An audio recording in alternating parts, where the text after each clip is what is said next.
ማን ነው በጥቂት ሳንቲም የአማራን ህዝብ ትግል የሸጠው? ለወያኔ ፈረስ ሆናችሁ ኮሎኔሉ ቢለቁት ቦታውን ብአዴን የተባለው ብልጽግናም ያን ያክል ከህወሓት ጋር ታግሎ መሬቱንም ማስመለስ አይችልም፣ ቦታውንም መያዝ አይችልም። ከተከዜ ወንዝም ሊሻገሩ ይችላሉ። የአማራን ህዝብ ትግል በጥቂት ገንዘብ የሸጣችሁ ሲሏቸው ሪፈር እያደረጉ ያሉት ባይ ዲፎልት እና ዘመነ ካሴን ነው ነምሬ ወዳጆን ነው ማለት ነው። መሳሪያ እንዳይገባ ሌሎች ነገሮች ጥጥቆች እንዳይገቡ ሁለቱን ነገር መንግስት ገድቦ መያዝ ከቻለ ጥሩ ነው የሚሆነው። እንደውም አሁን እኔ መንግስት የበለጠ ማበረታታትና በቅርበት መስራት መቻል ካለበት ከተከዜ ዘብ ጋር ነው መስራት መቻል ያለበት። አስረስ ማረዳምጤ አንድ ነገር ሲናገር ሰማ። እኛ የምናደርገው ጥምረት ብአዴን ከህወሓት ጋር እንደነበረው አይነት ጥምረት አይደለም። ያው ለብአዴን የሚሰጡት ስም እንደምታውቀው ሁሌ ምክትል የሚል ነው እና የበታች አይደለንም፣ ሁልጊዜ የበታች አይደለንም ምናምን። አሁን መሪዎቹ እኛ ነን። ምናልባት የሚተማመንባቸውም የሚይዛቸውም እነ ፋኖን ሊሆን ይችላል። ከፋኖ ጋር የሚኖረው ጥምረት ነው የበለጠ እንደው ውጤት አመጣለሁ ብሎ ካሰበ ወደ ውጤት ሊወስደው የሚችለው። ከዛ ውጭ ባለ ግን እኔ ህወሓት በምንም አይነት መንገድ ተጽዕኖ መፍጠርም ማምጣትም የሚችል የለም።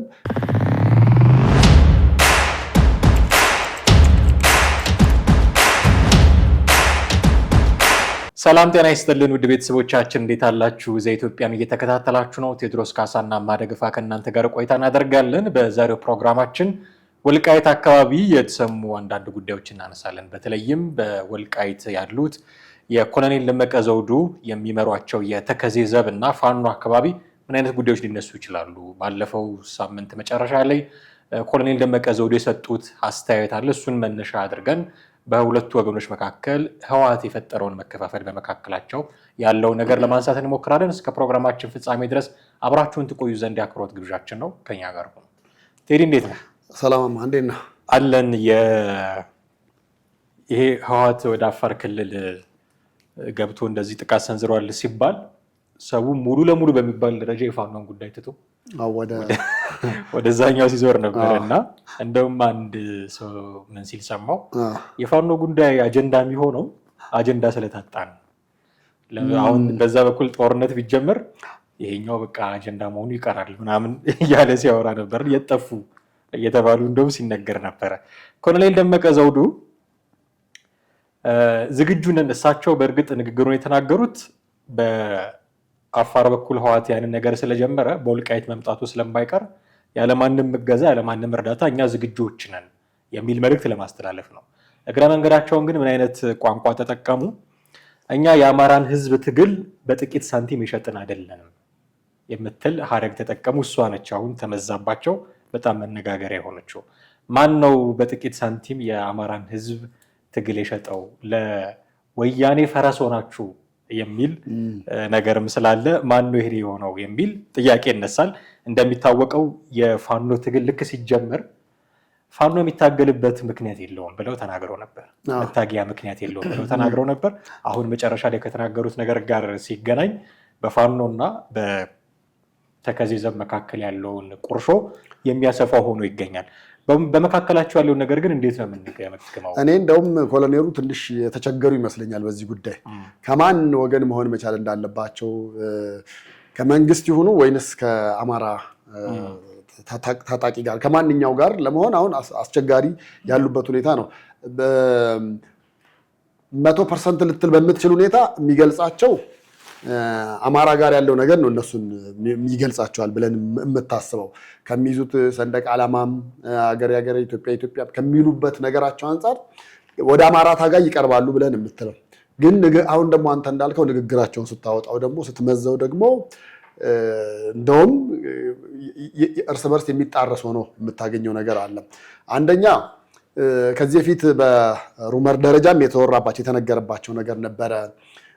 ኮሎኔል ደመቀ ዝም ብሎ የተቀመጡት ደህና ብር ተሰጥቷቸው ነው፣ ከመንግስትም በቀጣይ ስልጣን ሊያገኙ እንደሚችሉ ተደልለው ነው ከነ ዘመነ ጋር ያልሆኑት፣ አጠቃላይ ከፋኖ ጋር ያልሆኑት ወይ ደግሞ የአማራ ታጋይ ነን ከሚሉት ጋር ያልሆኑት በቀጣይ ስልጣን ቃል ተገብቶላቸው ያቺን ለማግኘት ፈልገው ነው አንደኛ። ሁለተኛ ገንዘብ የተሰጣቸው አለ ነው። ሶስተኛውና የመጨረሻው ደግሞ ውለታ አለባቸው፣ ውለታቸውን ለመመለስ ነው። ያው የለውጡ መንግስት አይደል ያስፈታቸው።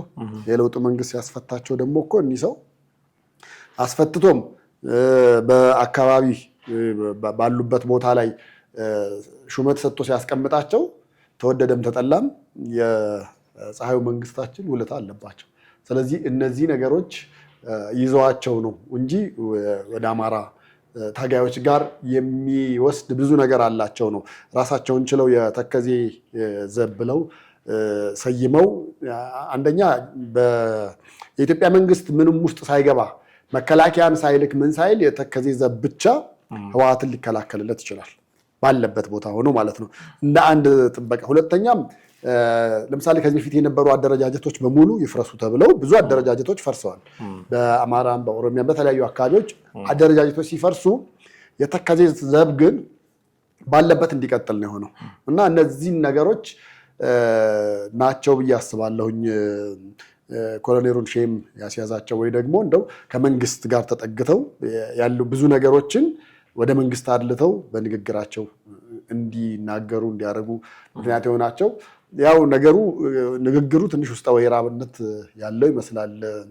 በጥቂት ገንዘብ አልሸጥንም ምናምን ቢል የአማራን ትግል በጥቂት ገንዘብ አልሸጥንም ፋኖ ብለው ባይናገሩም ከፋኖ ጋር ያላቸው ልዩነት ግን በደንብ የሚያንጸባርቅ ነው። ምክንያቱም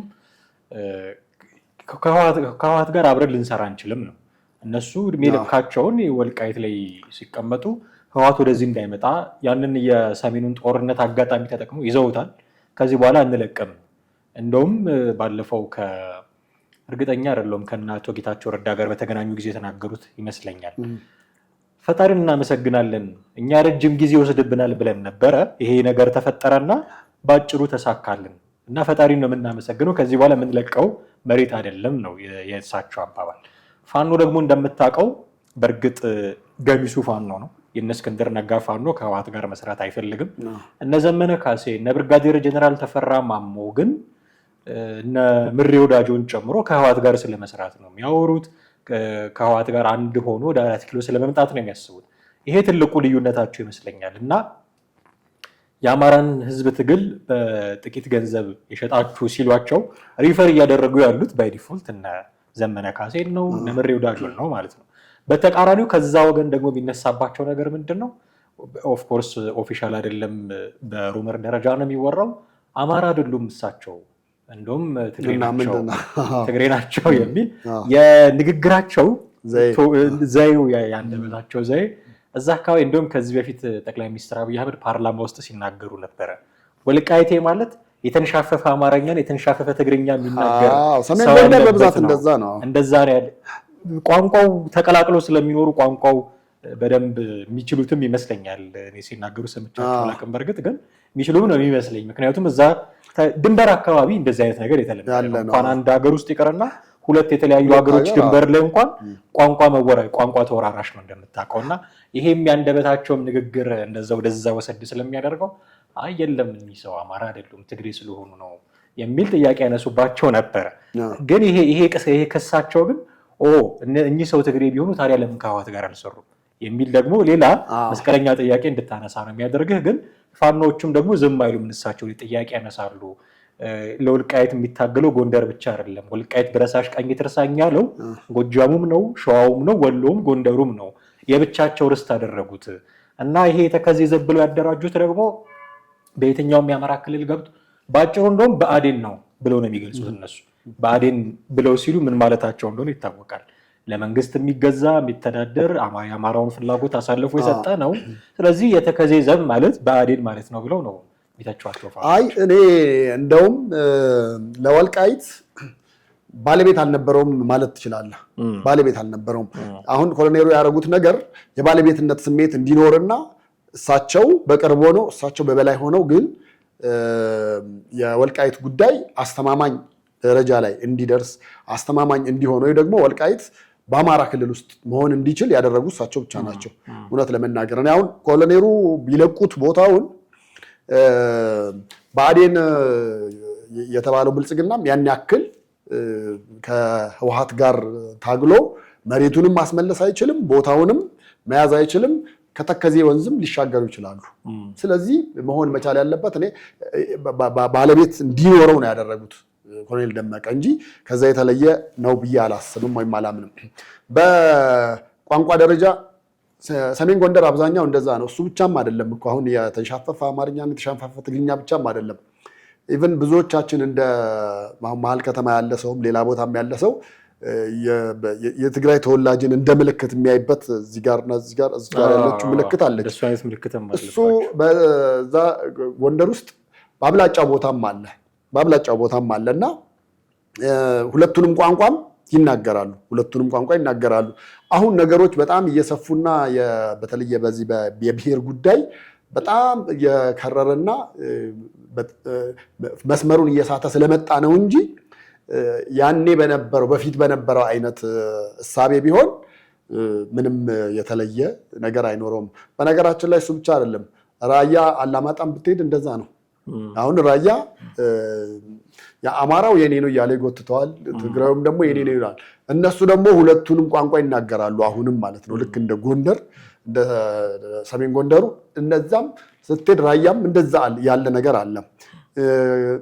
ችግሩ ምንድነው? ለትግራይ አካባቢ ያለውን ብሔርተኛ አንስተህ ራያ አላማጣ የትግራይ ነው ብለህ ብትለው ቋንቋ ይናገራሉ አንደኛ፣ ሁለተኛ ደግሞ ምን ተደርጎ ነበረ? እኔ እስከማውቀውም እስከ ለውጡ ስርዓትም በነበረው በጣም በሚገርም ሁኔታ የትኛውም ራያ አካባቢ ያሉ ማስታወቂያዎች በሙሉ በትግርኛ እንዲጻፉ ተደርጎ ነበር። በትግርኛ ሙሉ ለሙሉ ኢቭን የትራፊክ ምልክቶቹ ራሱ በቃ ትግራይ እዛ ስገባ ነው ትግራይ ገባው ብለህ ማለት ያለብህ ነው የምትባለው። ከዛች ክልል ከመነሻ ጀምሮ ወደ ትግራይ እንደገባ እሳቤ እንዲኖር ሁሉም ነገር በተለይ ለምለም የተባለውን ቦታ አብላጫውን ይዘውት ነበር። ስለዚህ ራያም ስትመጣ እንደዛ አይነት ተመሳሳይ አይነት ነገር አለ ነው የምልህ። ተመሳሳይ አይነት ነገር አለ፣ ቋንቋውንም የመናገር ነገር አለ።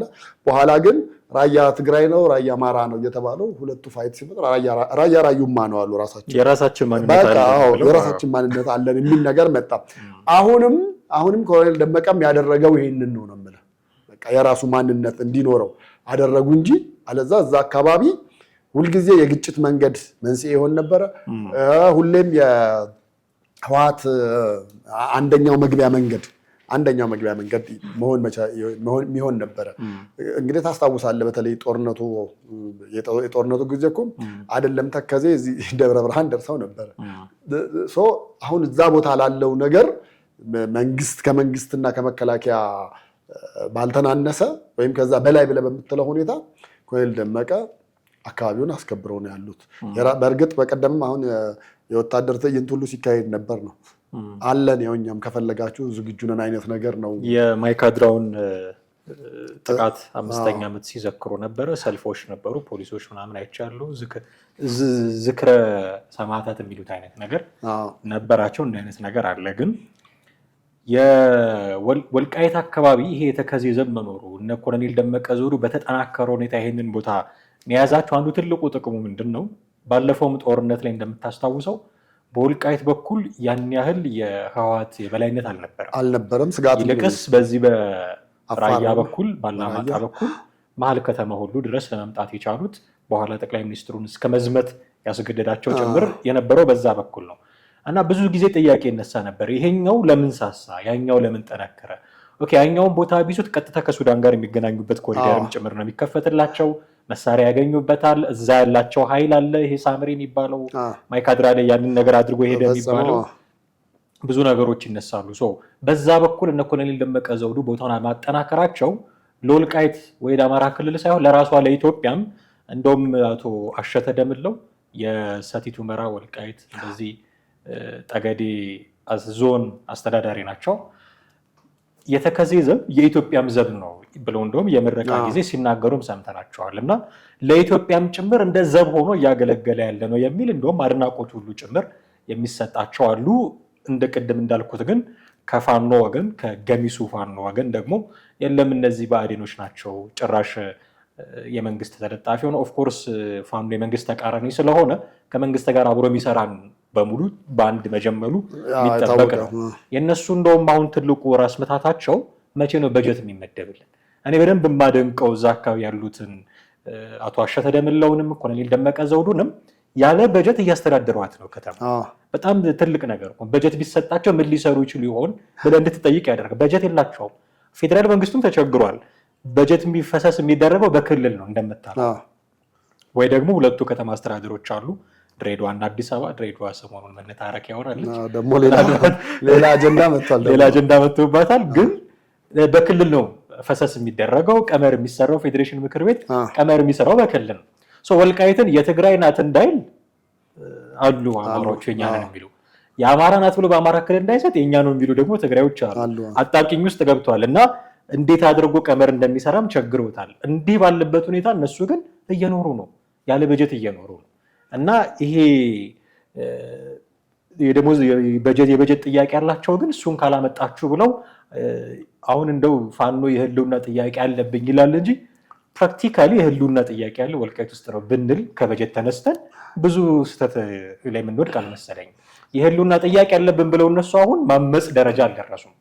ራሳቸውን በራሳቸው እያስተዳደሩ ነው፣ ዘብ እያሰለጠኑ ነው። ማንም ባይረዳን ራሱ እኛ ራሳችንን እንከላከላለን የሚል ሜንታሊቲ ላይ ደርሰዋል። እነዚህን ሰዎች እኔ ምነቅፍበት ጉዳይ አለኝ። ምናልባት ወደ በኋላ ነሰዋለሁ ያንተን ሪያክሽን ሰምቼ። ግን መወደስ ነው ያለ ከፋኖ አንጻር ወይ ከቲፒኤልኤፍ አንጻር መወደስ ነው ያለባቸው ወይስ እንዲህ አንዴ ትግሬ ናቸው እያልክ አንዴ ብአዴን ናቸው እያልክ አንዴ እነዚህ ጠላቶቻችን ናቸው እያልክ እየፈረጅክ ነው ወይ መንቀሳቀስ ያለብህ? መደነቅ የለባቸውም አሁን በያዙት አቋም ብዬ ስለማሰብ። አማራ ክልል በጣም ባብላጫው የበጀት እጥረት አለበት። በጀት እንደ ቁምጣን ያጠረው ቢባል የሚገልጸው ይመስለኛል። በጣም እሱም በተለያየ አጋጣሚዎች እኔ ለስራም በሄድንበት ጊዜ አይተነዋል። ለምሳሌ ከጦርነቱ በኋላ መንግስት በተለይ አማራ ክልል ያለውን ነገር ወደ ቀድሞ ለመመለስ በተወሰነ መንገድ እንቅስቃሴ ላይ ነበር፣ ከትግራይ ጦርነት በኋላ ማለት ነው። በተለይ የቱሪዝሙን ጉዳይና አቶ ጣሂር የሚባሉ ነበሩ እና የአብኑ እና ምን ሆነ መሰለህ፣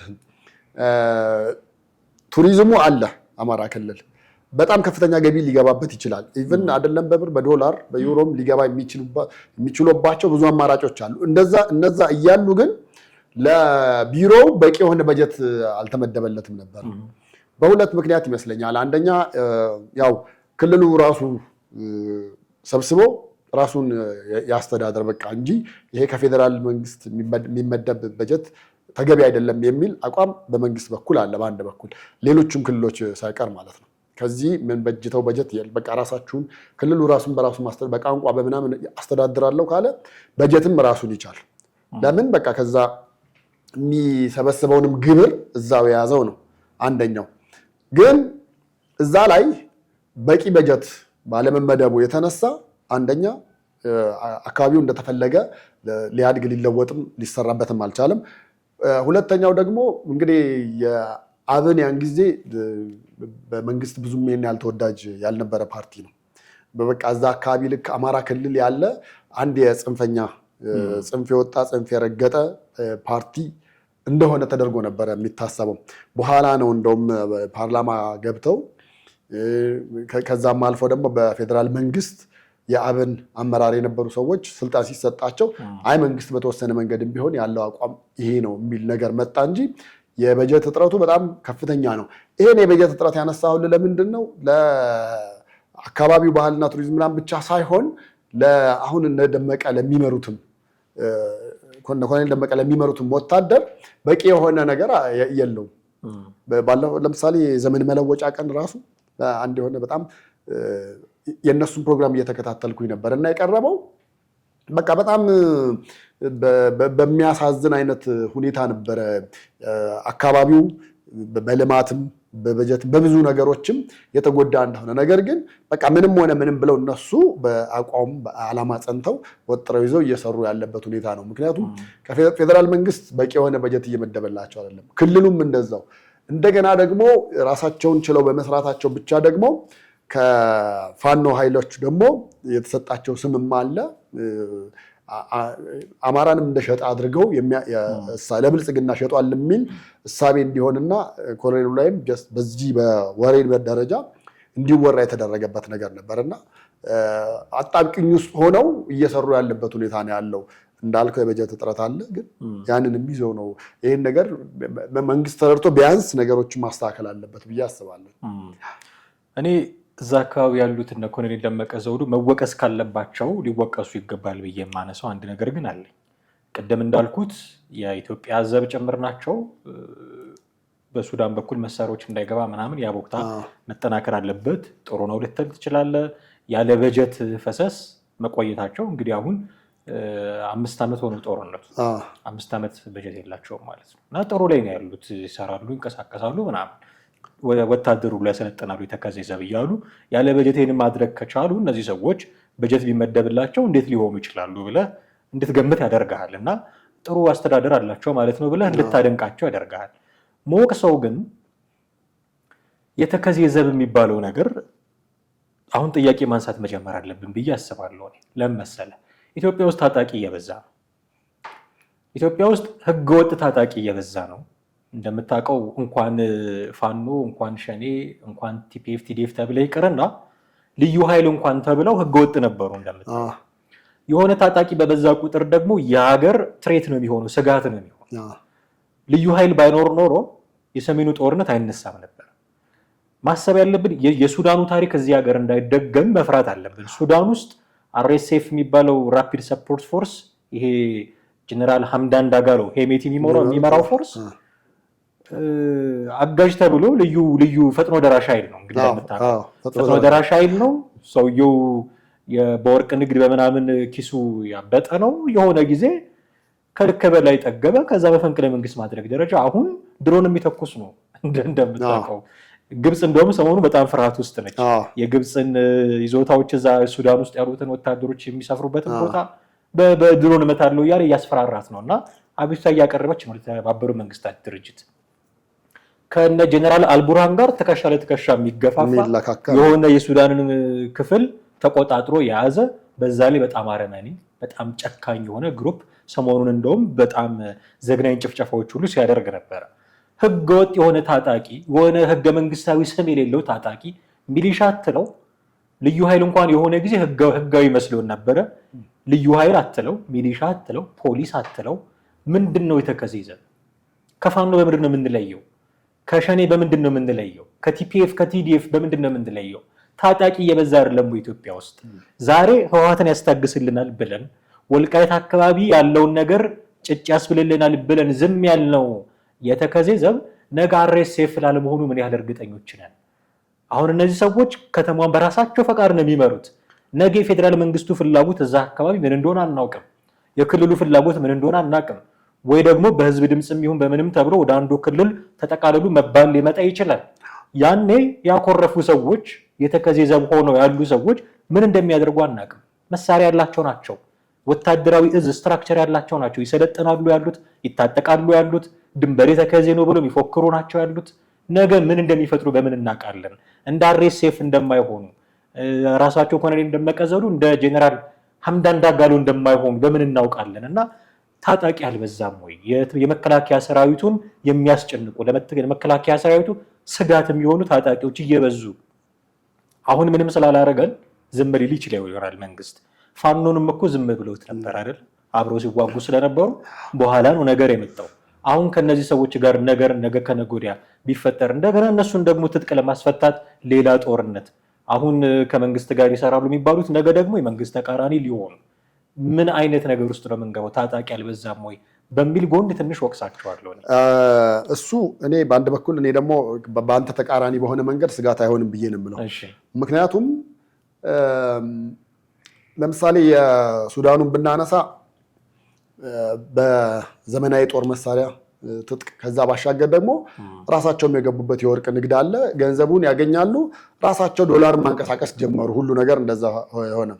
እዚህ ያለውን ግን ስታየው አሁን የተከዜ ዘብ ብለህ የምትለው ያን ያህል ዘመናዊ መሳሪያ ታጥቋል ወይ ነው እንደኛ በጀት ጨምር። እዚህ ማለት አንድ ፖይንት ጥሩ ስላነሳህ ነው።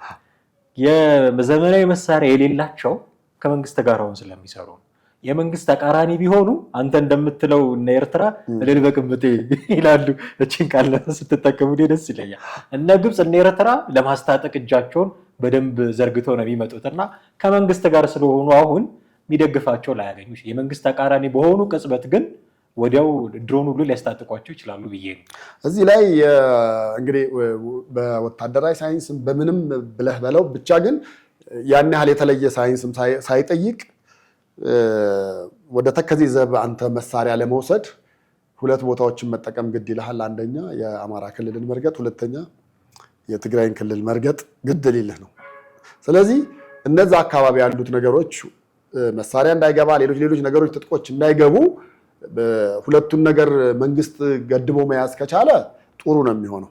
እንደውም አሁን እኔ መንግስት የበለጠ ማበረታታትና በቅርበት መስራት መቻል ካለበት ከተከዜ ዘብ ጋር ነው መስራት መቻል ያለበት። አለዛ አንደኛውን በር ክፍት እንዳደረገ ይቁጠረው። ለምሳሌ አዲስ አበባ 5 በር አላት እንበል። የሱሉልታውን ክፍት ትተህ በደብረ ብርሃን መግቢያ በኩል ያለውን በሌላ በኩል ያለውን በሮች ብቻ ብትዘጋ ዋጋ የለውም። አንደኛው መዘጋት መቻል ያለበት በር ቢኖር በዚህ በተከዜ ዘብ ጋር የሚመጣውን እሱ በጣም መያዝ አለበት ብዬ አስባለሁ። ግን የዚህን የጦር መሳሪያ ጉዳይ ካነሳህ ዘንዳ የታጣቂ ጉዳይ ካነሳህ ዘንዳ አሁን በሀገሪቱ ብቻ አይደለም ብለህ የምትለው በሀገሪቱ ብቻ አይደለም፣ እዚሁ ቅርብ ገባ ሸገር ሲቲ የአደረጃጀት መዓት የአደረጃጀት ብዛት ነው የምታየው። የሰላም ዘብ ምናምን ይባል አለ የተቋቋመ፣ እንደገና የራሱ የኦሮሚያም ደግሞ አለ እዛ። ሌላ ደግሞ የሰላም አስከባሪ ብለህ የምትለው ደንብ ብለህ የምትለው ሁሉም በተዋረድ አሁን እንደው ይሄን ጉዳይ አንድ ቀን በደንብ እናነሳዋለን ብለን እንበል እንጂ ሸገር ሲቲ ውስጥ በጣም ብዙ ሮሮዎች አሉ፣ በጣም ብዙ ሮሮዎች አሉ። እነዛ ሮሮዎችና አቤቱታዎች በሙሉ ተይዘውና ታፍነው ያሉት በእነዚህ ኃይሎች ነው እንዳይወጣ ሆኖ ያለው። ወይም ደግሞ የሸገር ሲቲ ነዋሪ ነገሮችን ተቀብሎ ዝም ብሎ እንዲኖር ማለት ነው። ለምሳሌ በወጪ ደረጃ በጣም ብዙ አይነት ወጪ ነው። ይህንን ቪዲዮ የሚያዩ የሸገር ሲቲ ነዋሪዎች አቤቱታቸውን እንደው በስልክም በውስጥ መስመርም ንገሩን ብለን ብንል በጣም ብዙ እንሰማለን ነው የምልህ። ያ ሁሉ የሆነው በምንድን ነው? የአደረጃጀት መብዛቱ የታጣቂ መብዛቱም ነው። ይሄ ወደ ሀገር ስትወስደው ደግሞ በጣም አስጊ ነው። በነገራችን ላይ ኢህአዴግ እንደገባ ሰሞን ኦሮሚያ ውስጥም ነበሩ እንደዚህ ፈጥኖ ደራሽ ተብለው የተደራጁ ፈጥኖ ደራሾቹ ስታንድ ባይ ናቸው። የተለያየ ቦታ አላቸው ማዘዣ ጣቢያ፣ ግን የከተማውን ፖሊስ የክልሉን ፖሊስ ምናምን አጠራም አታነሳም።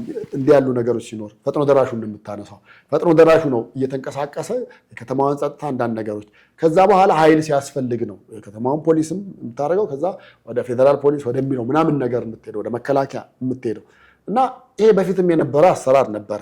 ነገር ግን መንግስት ሊቆጣጠረው ይገባል ነው። መንግስት ሊቆጣጠረው ካልተቻለ አንዴ ከእጅህ ከወጣ በኋላ መሳሪያ የታጠቀን ኃይል አሁን እንዴት ነው ህወሓት እንደዚህ እየፋነነ ያለው እንደፈለገ እየሆነ ያለው በምንድን ነው ብለህ ብትል ስለታጠቀ ነው፣ ሌላ አይደለም። የገንዘብ ምንጭ ምናምን ቶ እሱ ባንኮቹና ሌሎች ግንኙነቶችን ብቻ በመዝጋት ህወሓትን ጉሮሮ ላይ መቆም ትችላለህ። ነገር ግን መሳሪያ ስለያዘ ቀጣይ እርምጃው ምን ይሆናል? አጥፍቶ መጥፋት፣ በቃ አጥፍቶ ወደ መጥፋት ደረጃ ሊገባ ይችላልና በዛ ደረጃ እንትና መያዝ መቻል አለበት። ይሄ በየአካባቢው በየክልሉ ያለውን የጦር መሳሪያ እንደፈለገ ሰብስቦ የያዘውን ኃይል ግን መንግስት ካልተቆጣጠረ ለራሱም ስጋት ነው የሚሆነው። ለሀገር ብቻ የሀገር ስጋት የሆነ ቦታ እንትን ልታደርግ ትችላለህ፣ ግን በመንግስት ደረጃ ነው ስጋቱ ሊኖር የሚችለውና መንግስት ይህን ነገር በራሱ መንገድ ወደ አንድ መስመር ማስገባት መቻል አለበት ብዬ አስባለሁ። አሁን እኮ እንደተባለው ነው ትጥቅ ፍቱም ሲባል እኮ ከትግራይ ጦርነት በኋላ እንዴት ነው ሁሉም መፍታት አልፈለገም እኮ። ክልሎች ነበራቸው ልዩ ኃይል አይደል እንዴ? ለክልል ልዩ ኃይል ሰጠህ ማለት እኮ ራሱን የቻለ ታጣቂ አመቻቸለት ማለት ነው። ስለዚህ አስቸጋሪ ነገር የሚያደርገው ይሄ ነው። መንግስት በዚህ ዙሪያ በጣም ትኩረት ሊሰጠው ይገባል። እኔ እንኳን ዱላ ያዙ የሰላም ሰራዊትንና መሳሪያ የታጠቁ ሌሎችንም ማወዳደር ይቸግረኛል። ትንሽ ተመሳሳይ ፔጅ ላይ አይደለም። አንድ ነገር አንስተን እናብቃ። መነሻችን ላይ እንዳልነው ከህወሓት ጋር ያለው የፋኖ ጥምረት ነው እነ ኮሎኔል ደመቀ ዘውዱን የሚቆረቁራቸው ማይመቻቸው። የህወሓት ፈረስ መሆን የለባችሁም ነው። በጥቂት ሳንቲም አልተገዛንም አልተሸጠም ነው። የጠሩት ፊገር ስለሌለ ያቀረቡት ማስረጃ ስለሌለ በእርግጥም ፋኖች ከቲፒኤልኤፍ ገንዘብ ተቀብሏል ብለን አንልም። ግን አይዲያቸው ይገባናል። አብራችሁ ትሰራላችሁ። አብረው ሲሰሩ አሁን ባለፈው ቅዳሜ ዕለት ወይ ዓርብ ዕለት እንደዚህ አስረስ ማረዳምጤ አንድ ነገር ሲናገር ሰማ። እኛ የምናደርገው ጥምረት ብአዴን ከህወሓት ጋር እንደነበረው አይነት ጥምረት አይደለም። ያው ለብአዴን የሚሰጡት ስም እንደምታውቀው ሁሌ ምክትል የሚል ነው እና የበታች አይደለንም፣ ሁልጊዜ የበታች አይደለንም ምናምን። አሁን መሪዎቹ እኛ ነን። ጥምረት ከተፈጠረ የጥምረቱ መሪዎች እኛ ነን፣ የበላይ ሆነን የምናዘው እኛ ነን። እንደውም ሲያብራራ ነበር። አሁን ጥምረት የምንፈጥርባቸው አካላት ያሉበትን ቆመና መጠረት ማየት መገምገም አለብን ሲል ነበር። ቲፒኤልኤፍ እንቆታል ማለት ነው ሰምሃው። አሁን በጣም ዲስማንትል እያደረገ ነው እንደምታውቀው። በነገራችን ላይ ቅድም እንደውም የታጠቁ ቡድኖችን ስናነሳ የፋኖን፣ የሸኔን፣ የተከዜዘብ ምናምን ስናነሳ ትግራይ ውስጥ ቲፒኤፍ ቲዲኤፍ ብቻ አይደለም የኢሮብ ብሔረሰብ ታጣቂ መሆን ጀምሯል። ታጥቀው መንቀሳቀስ ጀምረዋል ከሰሞኑ። እንደውም ከቲፒኤፍ ጋር ከትግራይ ሰላም ሰራዊት ጋር ሊቀናጁ ይችላል እንደዚህ ሁሉ እየተባለ ነው እና ሌሎችም ታጣቂዎች እየመጡ ነው። እሱን ቅድም ስለነሳሁት ነው። ግን እንዲህ አይነት የህወሓትን ጉዳይ አሁን 3 ኃይል እየሆነ ነው ማለት ነው። ቲዲኤፍ አለ፣ ቲፒኤፍ አለ፣ የኢሮብ ደግሞ ሌላ ሊመጣ ይችላል አናውቅም። በነገራችን ላይ የነ ማናቸው ጻድቃን ገብረትንሳኤ ሌተናል ጄኔራል ጻድቃን ገብረትንሳኤ እንቅስቃሴ እስካሁን ታጣቂ የለውም እንጂ ከስምረትም ከቲፒኤፍም የተለየ ራሱን ይቻላል። ስምረትንም ደግሞ ተጨምራለች ብትንትን እያለ ዲስማንትል አድርጓል። ስለዚህ አቋሙን ሲገመግመው ቀንሷል ማለት ነው። ድሮ እንደፈለገ እንደ ብረት ቀጥቅጦ እንደ ሰም አቅልጦ ሊገዛበት እድል አሁን የለው። እንደፈለገ አዲስ አበባ ላይ ቁጭ ብሎ መላ ሀገሪቱን እንደው ለስም ፌዴራሊዝም ይባላል እንጂ በጣም ሴንትራላይዝድ የሆነ ሁሉም ክልሎች ለህወሓት ምስለኔ የሆነ ሰው የሚቀመጥባቸው በደንብ አድርጎ አንቀጥቅጦ የሚገዛ ነበር። አሁን ያ ህወሓት አይደለም ያለው። ስለዚህ ጥምረት ከፈጠርን እኛንን መሪዎቹ የራሳቸውን አቅም በምን ያህል እንደገመገሙት እርግጠኛ አይደለሁም። በዚህ ያህል ትልቅ ናቸው ወይ? ገና እነሱም እኮ እስክንድር ሲሉ፣ ዘመነ ካሴ ሲሉ፣ ሸዋ ሲሉ፣ ጎጃም ጎንደር ሲሉ ሲከፋፈሉ ነው ያሉት። በዚህ ደረጃ እነሱስ ራሳቸው ትልቅ እንደው ያንን ነገር ለመምራት የሚያስችል ነገር አላቸው ወይ? ጥያቄ አለኝ። ግን ሜንታሊቲያቸው ምንድን ነው? ጥምረቱን እንፈጥራለን። የምንፈጥረው ጥምረት ግን እንደ ብአዴን ሁለተኛ ሆነን ሳይሆን አንደኛ ሆነን እኛ የምንዘውረው እኛ የምናዘው ጥምረት ነው የሚሆነው የሚል ነገር ሲያብራራ ሰማሁትና አስረስ ማረዳምጤ ይሄ ግንኙነታቸው ነው ደግሞ ከነ ኮሎኔል ደመቀ ዘውዱ ጋር የሚያጋጫቸው። በዚህ ደረጃ ግን ህወሓትን መምራት የሚያስችል አደረጃጀት አላቸው ብለህ ታስባለህ? ይኖራቸዋል። ምክንያቱም እንግዲህ አሁን ባለው ሁኔታ ህወሓት ለብቻው ምንም ነገር ማድረግ ምንም መፍጠር አይችልም። በነገራችን ላይ አሁን ባለው በፊትም ተፈቅዶለት ነው የገባው እንጂ ምንም ማድረግ የማይችልበት ሁኔታ ነው ያለው።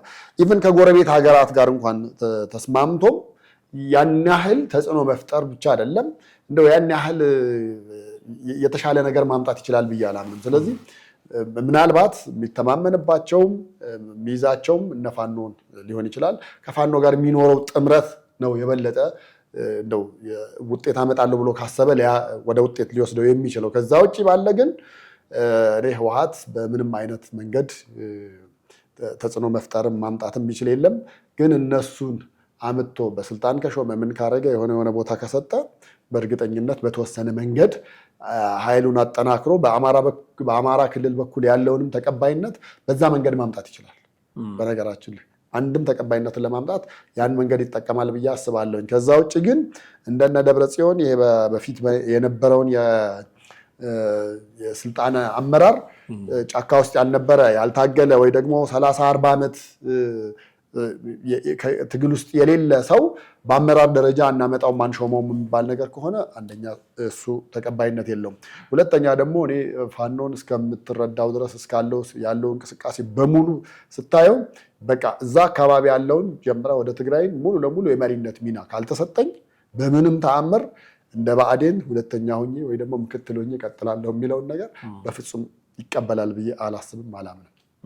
ስለዚህ በዚህ ደረጃ ነው ሊንቀሳቀሱ የሚችሉት። በርካታ ነገሮችን አነሳን ቴዲ፣ በጣም አድርጌ አመሰግናለሁ። ውድ ቤተሰቦቻችን እናንተም ከኛ ጋር ነበራችሁ ቆይታ እጅግ አድርገን እናመሰግናችኋለን። የዛሬው ፕሮግራማችንን እዚህ ላይ እናበቃለን። በእርግጠኝነት የተለያዩ አይነት ሀሳቦች ይኖሯችኋል። በስልክ መስመራችን በመደወል አሊያም ከታች ደግሞ በሀሳብ መስጫ ሳጥን ውስጥ ሀሳቦቻችሁ ልታቀብሉን ትችላላችሁ። ቴዎድሮስ ካሳና አምሃ ደገፋ ነበርን። እጅግ አድርገን እናመሰግናለን። ጤና ይስጥልኝ።